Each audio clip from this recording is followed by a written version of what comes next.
와우! 달슨의 라이브! 무리뉴 감독이 재취업했습니다. 요즘 같은 시국에 정말 일자리 잘 구하는 것 같아요. 자, 무리뉴 감독이 AS 로마의 새로운 감독이 좀 됐습니다. 다음 시즌부터 이제 팀을 지휘할 텐데, 토트넘에서 해임된 지가 2주밖에 되지 않았는데 정말 빠르게 재취업에 좀 성공을 한 겁니다. 일단 축하하고요. 파울로 폰세카 감독 후임으로 이제 다음 시즌부터 AS 로마를 이끌게 될 텐데 2024년까지 3년간 이제 계약을 한 겁니다. 이렇게 되면 무리뉴 감독이 이끌게 된 9번째 팀이 됩니다. 뭐 벤피카라든지 레이리아, 포르투, 첼시, 인테르, 레알 마드리드, 다시 첼시, 맨유, 토트넘 이렇게 이끌었는데 팀으로 놓고 보자면 이번 이제 9번째 클럽이 됩니다. 무리뉴 감독으로서는 뭐 이탈리아 무대는 사실 기억이 좋죠. 네. 인테르를 이끌었던 기억이 또 있으니까 또 잘했잖아요. 2008년부터 2010년까지 이끌면서 승률이 당시에 62%까지 됐고 2009-2010 시즌 때는 트래블, 이탈리아 세리아 팀으로는 뭐 최초의 기록이었는데 세리에, 코파 이탈리아, 챔피언스리그 싹쓸이 하면서 3관왕을 차지했던 그런 기억이 있습니다. 이걸 포함을 해서 이탈리아 무대에 있으면서 모두 5차례 우승을 차지했으니까 무리뉴 감독 입장에서는 뭔가 지금 커리어에 다시 한번 분위기 반전을 좀 해야 되는 데는 아주 좋은 기회 무대라 볼 수 있습니다. 11년 만에 세리아에 복귀하는 거네요. 무리뉴 감독이. 로마 입장에서는 그러면 왜 감독을 바꿨냐? 아무래도 성적 부진이 좀 컸죠. 폰세카 감독이 이끌고 있는데 올 시즌 현재 지금 세리아에서 순위가 7위입니다. 그러면 유로파 리그도 좀 걱정을 해야 되는 그런 상황입니다. 지난 시즌보다도 성적이 좀 떨어져 있는 상황이고 특히 어쩌면 굉장히 좀 충격적이었던 건 그 유로파 리그 4강 1차전 맨유 원정 와가지고 2대6으로 정말 어마어마하게 패했잖아요. 예. 이걸 포함을 해서 최근 6경기에서 2무 4패 그야말로 최악의 흐름입니다. 이러다 보니까 이대로는 안 된다. 폰세카 감독 체제로는 갈 수가 없구나 이런 판단을 좀 내렸었고요. 그래서 그동안 이제 뭐 사리라든지 알레그리 감독의 이름이 좀 거론됐었는데 이번에 전격적으로 무리뉴 감독의 취임이 좀 발표가 된 겁니다. 좀 이탈리아 미디어들의 반응도 좀 보면 의외다, 뭐 서프라이즈다 이런 반응들이 좀 더 많습니다. 자, 그래서 무리뉴 감독이 이제 로마에 부임을 하면서 뭐 기대도 있고 좀 우려도 있는 게 좀 사실인데 대체적으로 이렇게 쭉 살펴보니까 현지에서도 조금 반신반의, 좀 우려스럽다 이런 이제 시선들이 더 많은 것 같아요. 일단 기대라고 하는 거는 로마가 굉장히 힘든 시간을 좀 겪고 있잖아요. 사실 그 로마가 2000년대 초반 2001년에 그 세리아에서 우승을 했을 때 그때 바티투타, 토티, 몬텔라, 그다음에 나카다도 그때 있었을 때죠. 막 우승하고 막 이럴 때 정말 좋았는데 그 이후로 세리아 우승이 없고 최근만 놓고 보더라도 그래도 2017년에 2위, 2018년에 3위 했는데 그 이후로 6위, 5위, 현재 또 7위까지 좀 내려와 있다 보니까 뭐 이거 막 유로파리그도 간당간당한 거 아니에요? 막 이러다 보니까 이제 야 요거 한번 바꿔야 되겠다 분위기를. 누가 적임자냐 이런 게 있었는데 뭐 약간의 우승 청부사의 느낌을 갖고 있는 무리뉴 감독이 다시 한번 영광을 한번 재현해보자. 로마 입장에서도 땡긴 거죠.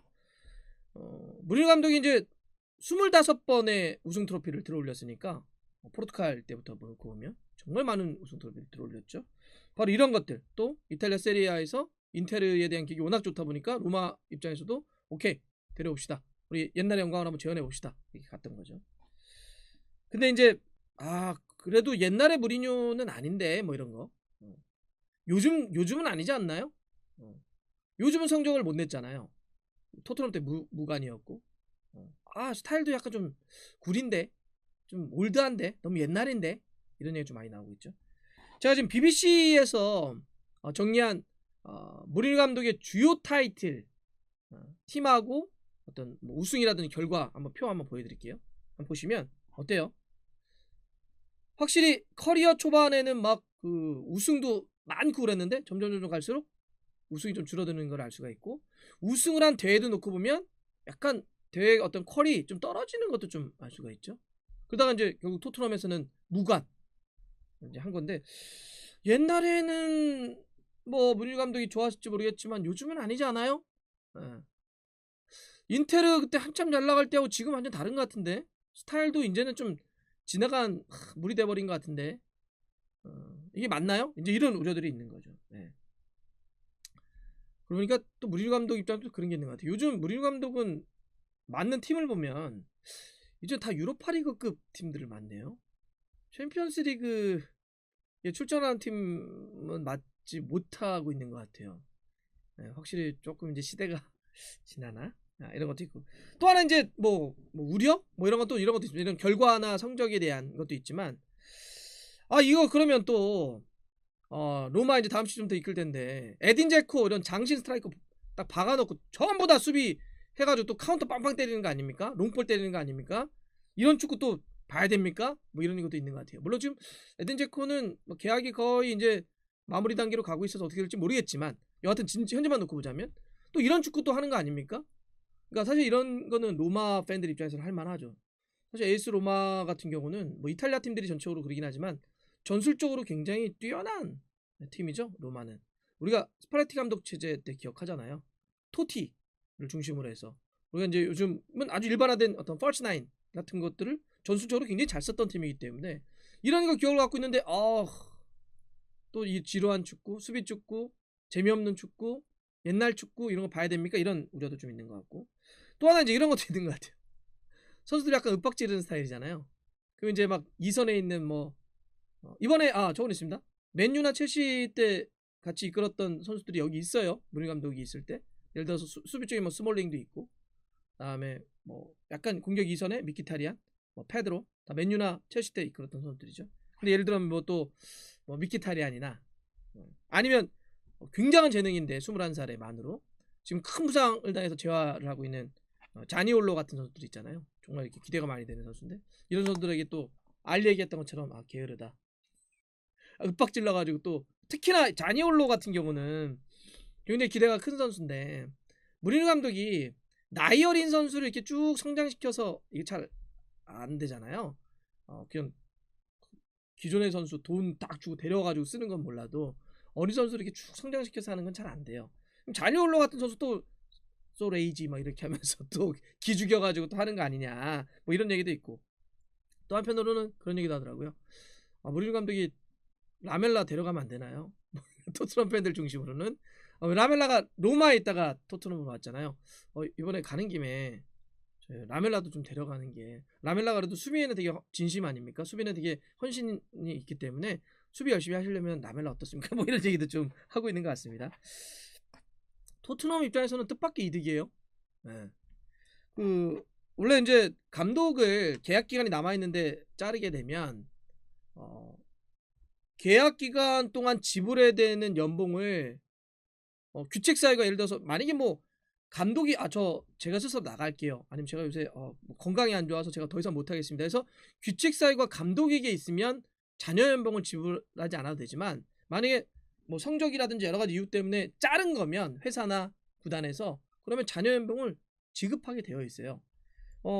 지금 무리뉴 감독도 계약 기간이 남아 있었기 때문에 토트넘이 총 무리뉴 감독에게 지불해야 되는 자녀 연봉이 얼마였냐? 잘랐어도 그 이후에 1600만 파운드 우리 돈으로 한 250억 정도를 줬어야 돼요. 굉장히 큰 돈이잖아요.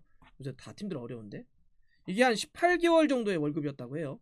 그런데 이번에 재취업에 성공을 했기 때문에 취업에 성공을 하면 그 원래 자녀 연봉을 왜 주는 거냐면 계약 기간 때문에 이렇게 해서 차도 할부도 하고 집도 구하고 막 이랬을 텐데 다 이렇게 그 돈 받을 줄 알고 다 계획을 짜놨는데 잘리면 먹고 살 게 없으니까 그때까지는 보장을 해야 된다는 그런 개념입니다. 근데 재취업을 하게 되면 그쪽에서 로마에서 돈을 받기 때문에 이제 그 자녀 연봉을 지불하지 않아도 돼요. 네. 그래서 지금 이제 계약이 로마하고 이제 7월부터 시작되는 거니까 그때까지는 돈을 줘야 되죠. 네. 그러면 7월 이후부터는 안 줘도 됩니다. 그래도 결과적으로 세이브하는 돈이 얼마냐? 토트넘이 1,300만 파운드 한 200억 정도 된다고 합니다. 그러니까 만약에 무리뉴 감독이 그냥 해설위원만 계속하고 뭐 칼럼니스트만 계속 했다고 한다면 고스란히 지불해서 할 돈인데 재첩에 성공함으로써 토트넘은 갑자기 그냥 200억이 굳혔으니까 이 돈으로 선수들 주급도 주고 영입도 하고 그럴 수 있을 것 같습니다. 근데 무리뉴 감독이 지난번에 한번 인터뷰할 때 70세까지 감독을 하겠다, 현역을 하겠다. 현재 지금 만으로 58세인데 정말 이 의지와 열정, 열의만큼 정말 대단한 것 같아요. 로마를 어떻게 할까요? 로마가 지금 미국 자본이 들어와 있고, 그래서 지금 미국 자본과 연결이 된 건데 굉장히 좀 반전을 좀 노리고 있다고 합니다. 이래저래. 다시 인테르 시절의 영광을 재현할 수 있을까요? 아니면 토트넘 시절 우리가 봤던 것처럼 진짜 한번 이렇게 꺾인 흐름은 다시 돌아가지 못할까요? 이제 로마에서 승부가 남아 있습니다.